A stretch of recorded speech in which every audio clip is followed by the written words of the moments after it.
Teen dating violence and what does it look like?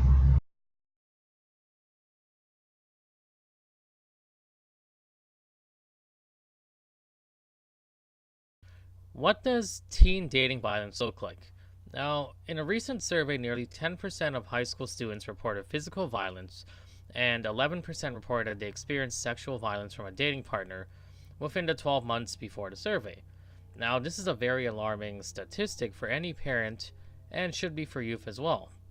The feelings that teens experience in romantic relationships are often referred to as puppy love. Teens tend to fall head over heels right off the bat, and they only usually see the positive in the person and fail to see any flaws that they may have at that point. This isn't usually a big problem and it tends to wear off over time. However, if they're a victim of teen dating violence, it's crucial that they're able to see the reality of the situation before it gets worse. Now, what is teen dating violence exactly? Teen dating violence, also known as TDV, it's basically different forms of violence wrapped into one. TDV includes physical, psychological, or sexual abuse, followed by harassment or stalking of any person ages 12 to 18 in the context of past or present romantic or consensual relationships. Most people are familiar with physical abuse. It includes behaviors like punching, kicking, hitting, biting, shoving, scratching, hair pulling.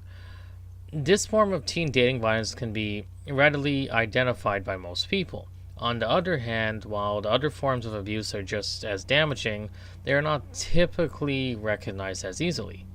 Which can make sense, right? Emotional and psychological abuse include behaviors like name calling, shamming, bullying, controlling, and intentionally embarrassing. Stalking includes both following and harassing a person to the point of jeopardizing their safety.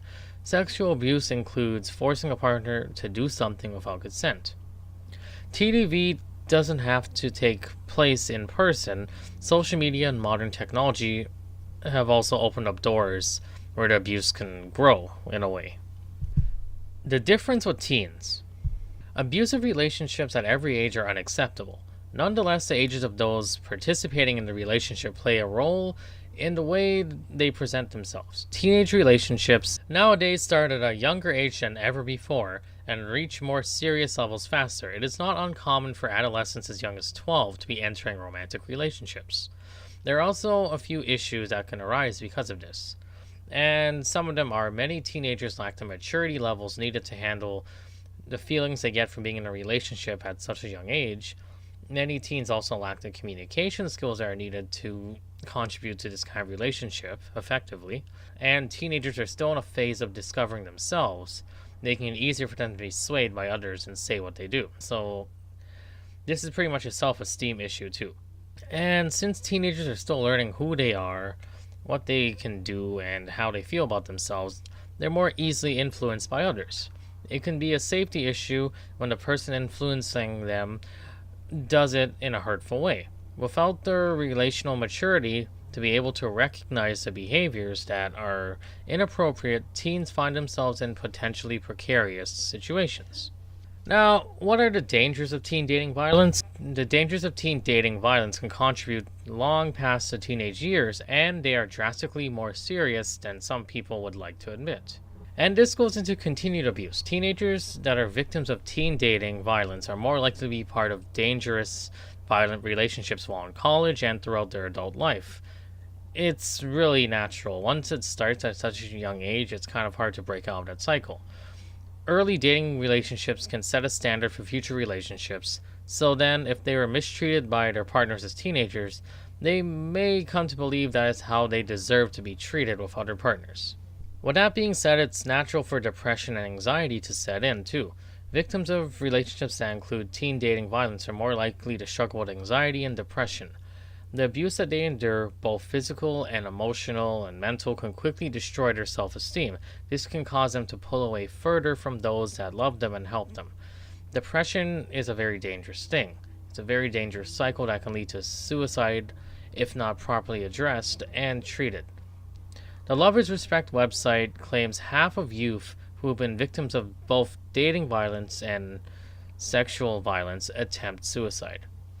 And substance abuse is another thing that they go for. Teenagers that are victims of TDV are more likely to start abusing drugs and alcohol. They look for ways to numb the pain that they are experiencing. This can lead to a lifetime of struggling with substance abuse, which impacts every area of life. Also, pregnancy could be a thing too. Teen girls that are part of violent relationships are more likely to become pregnant. The website Love is Respect states that being physically or sexually abused makes teen girls 6 times more likely to become pregnant. So, let's go through the signs. How do we recognize teen dating violence? And as parents, you should go through these signs too. It is normal for teenagers to slightly change their behavior when they are in a new relationship. The puppy love stage of a relationship is exciting. The other person is constantly undermined, and it's hard for them to think of anything else. They want to spend all their time talking or with the other person, which may make detection of violent relationships rather difficult. That's why it's so important to familiarize yourself with the signs. First one, giving up activities that used to be important to them, like sports, crafts, after-school clubs, going for walks, maybe hanging out with friends. That also goes into the second one, pulling away from family and former friends, excessively seeing or talking to their girlfriend or boyfriend, being constantly worried about upsetting their significant other, injuries that they try to hide or cover, apologizing for the behavior of their significant other, school grades dropping or starting to struggle in class, being pressured into doing things that their boyfriend or girlfriend want them to do. But it's also important to know that both sides need help. There are two parties involved in teen dating violence, the victim and the abuser. And while treating the victim goes without saying, treating the abuser too is very important, and it's also often overlooked. Both the victim and the abuser can greatly benefit from professional help. How can you help the victim? Well, there's many ways that you can help them. There are many reasons that victims don't reach out for help. One of these reasons is that they're embarrassed or ashamed of the situation. Some teenagers are also worried about being judged by their friends or their parents once they find out. It's important to educate youth on how they should be treated in a dating relationship. We need to spread the word to show the warning signs that they should look for in their relationship to find out if it's dangerous or not. Then youth should be educated on the steps to take to break away from this relationship and who to talk to and what to say. If you're a parent of a teen who you feel is in an abusive relationship, it's important that you let them know that they will not be in trouble for coming to you for help. If a teenager feels they're going to be judged or punished for the relationship or what has happened, they may choose to stay quiet instead of talking to you about it.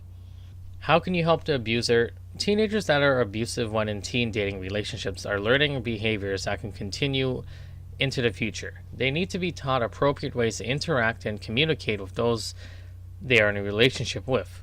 While they may feel that it's not a big deal, it is a choice that can follow them through the rest of their life. Teens may feel immune to legal trouble due to their behavior, but they aren't. Having to register as a sex offender or needing to report a domestic violence conviction can impact their ability to get a job or even a student loan when attending college. It's important to educate teens. Teens need to be educated about what relationships should look like. It's hard for them to figure out on their own as they are still learning communication skills and who they are.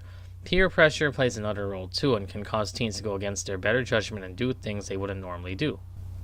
Teenagers need to be taught appropriate behaviors and how to respond if they find themselves in an unhealthy relationship. They should know what words to use, how to act, and how to find a safe person to talk to when needed and who can help them navigate out of the situation that they're in.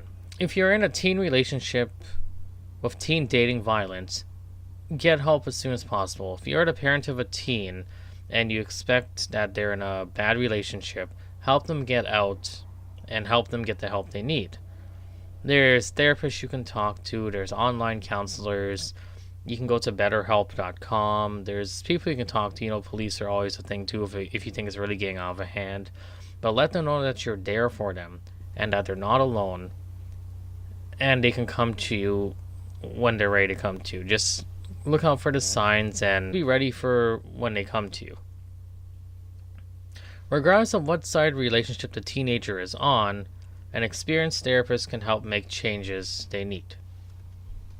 And with that, I thank you for tuning into the video, and I'll see you in the next one.